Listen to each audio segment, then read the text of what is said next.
Auzubillahiminash-shaytanir-rajim. Bismillahir-rahmanir-rahim. Assalamu alaikum, dear students. Today we are going to discuss about the last topic of this chapter, that is decentralization in India.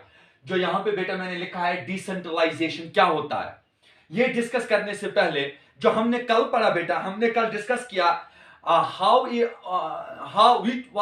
Federalism practised in India. India में federalism कैसे practice की जाती है, जिसमें से मैंने आपको linguistic states के बारे में बता दिया, creation of linguistic states and second language policy मैंने आपको असाइनमेंट रखा और बहुत सारे स्टूडेंट्स ने मुझे वो सेंड किया. लेकिन बॉयज सेक्शन अभी इसमें शायद लीस्ट इंटरेस्ट है, फिर उनको अपनी प्रॉब्लम होगी कल जब इंटरनल एग्जाम्स का, तो उनको खुद प्रॉब्लम होगी. मैंने बार बार उनको बता दिया, अगेन मैं उनसे कह रहा हूं कि अपना असाइनमेंट अकॉर्डिंगली सेंड किया करो. And number third, it is now last warning for the boys section. And last जो हमने इसमें डिस्कस किया, that is the centre state relation. Now one of the important and last topic of the chapter, that is decentralization in India. Let me clear firstly about what's meant by decentralization. It is the part and parcel of the federalism. Decentralization means when power is taken away from center government, state government and given to the local government, that's called decentralization. यहां पे भी मैंने लिखा when power is taken away. When power is taken away, जब हम power हासिल करते हैं, हम सेंटर से पावर लेते हैं, स्टेट गवर्नमेंट से लेते हैं और किनको देते हैं, लोकल गवर्नमेंट को.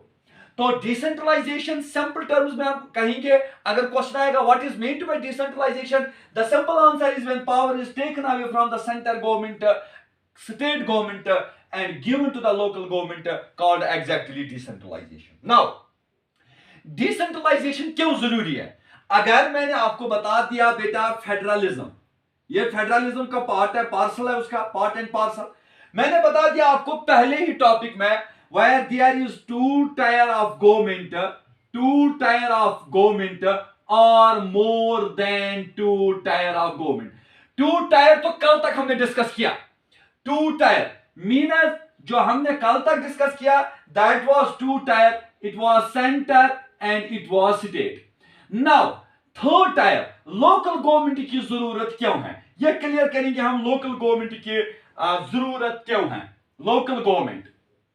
Now the point that is, जो two tier of government, it is centre and state. Centre के पावर शेयर होते हैं स्टेट गवर्नमेंट के साथ.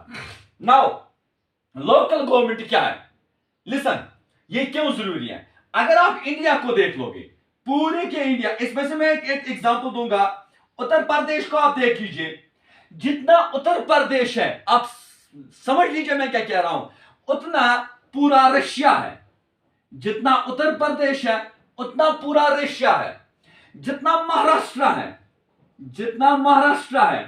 उतना पूरा जर्मनी है. जितना महाराष्ट्र है उतना पूरा जर्मनी है. अगर रशिया चाहे federal form of government, then यहां पे हमें सिर्फ दो टायर की जरूरत होगी.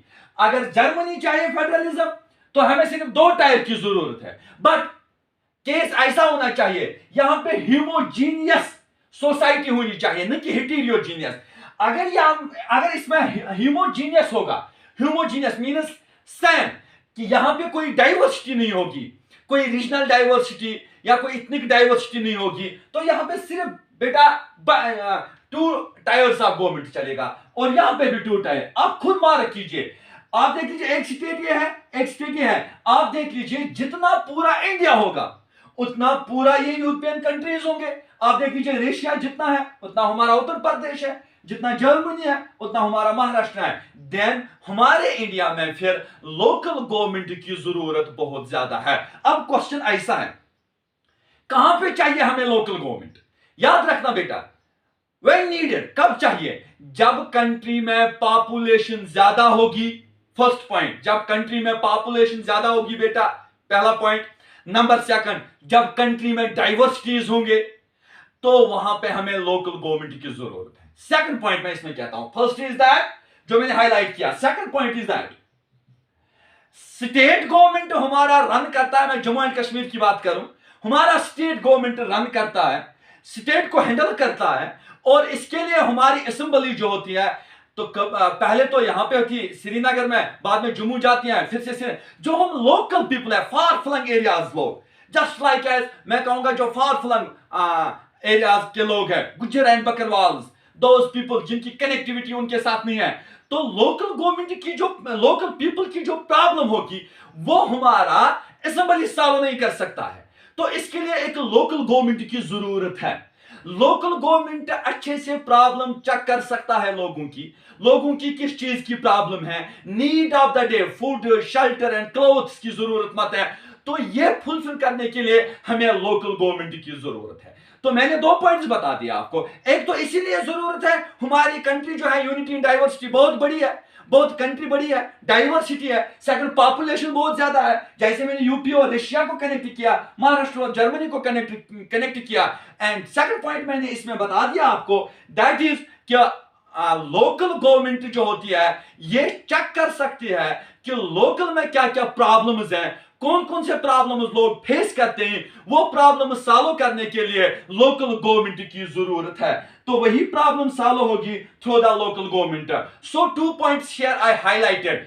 डिसेंट्रलाइजेशन मैंने डेफिनेशन बता दी बेटा आपको, डिसेंट्रलाइजेशन क्यों जरूरी है, 2 पॉइंट्स मैंने आपको बता दिए। नाउ देख लीजिए डिसेंट्रलाइजेशन क्या होता है, किस तरीके का सिस्टम होता है डिसेंट्रलाइजेशन का। पहला पॉइंट मैं आप पे यहां पे हाईलाइट कर रहा हूं। अगर आप देख लीजिए फेडरल की स्ट्रक्चर, फेडरलिज्म का स्ट्रक्चर आप देख लोगे, it is centre government, it is state government. Now we are talking about a third tier, that is the local government.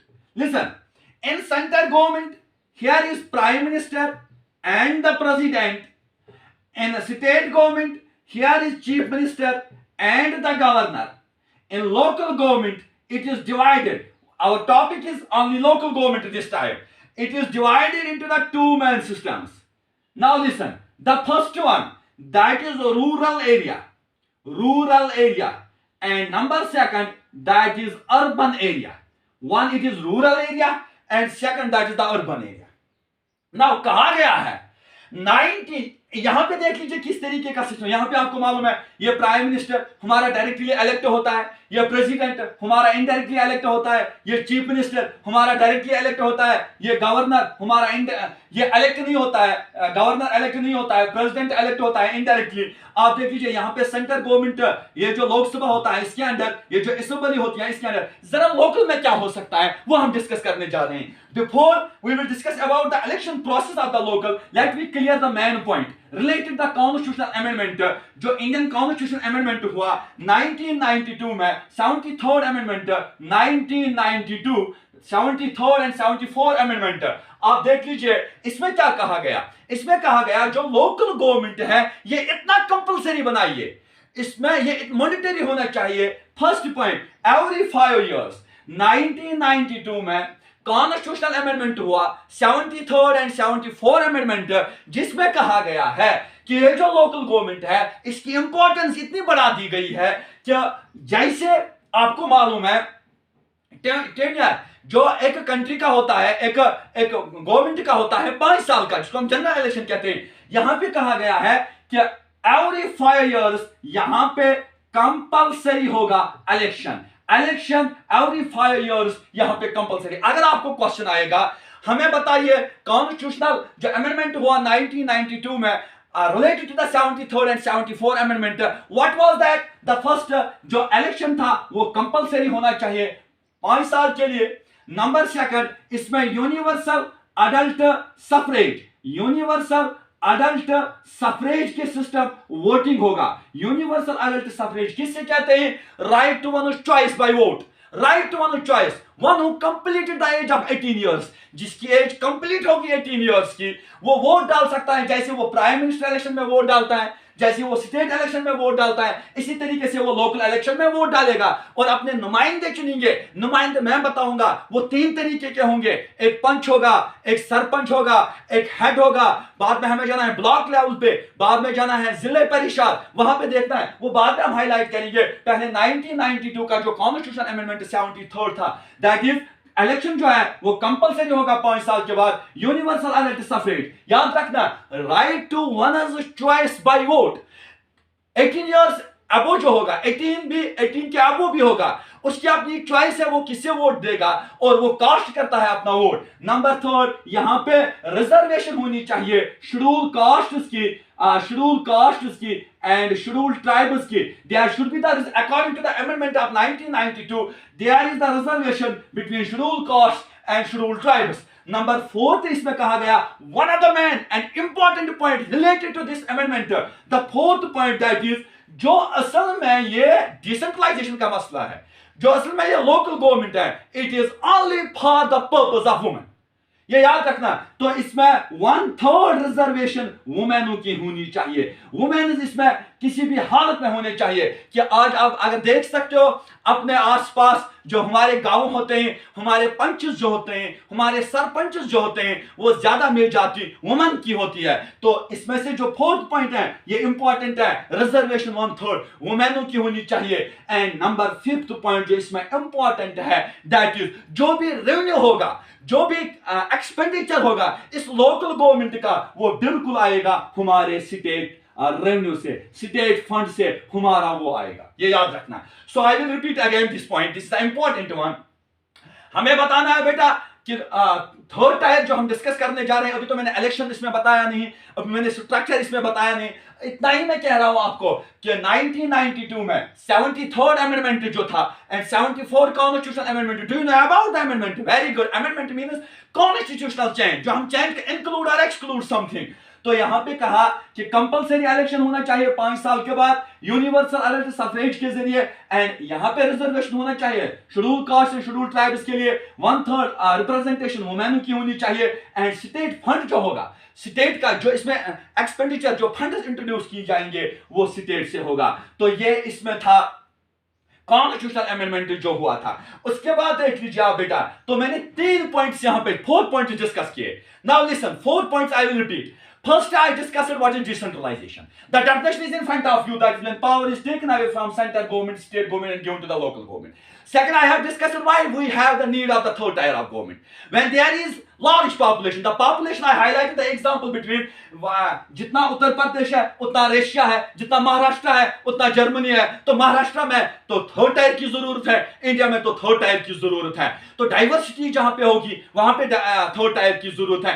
One of the important point which I highlighted there was that कि जो हम local people जो check कर सकते हैं local problems, वो हमारे state representative check नहीं कर सकते, तो हमें लोकल गवर्नमेंट की जरूरत है. तो उसके बाद मैंने आपको अमेंडमेंट बता दिया जो 73rd एंड 74 अमेंडमेंट था.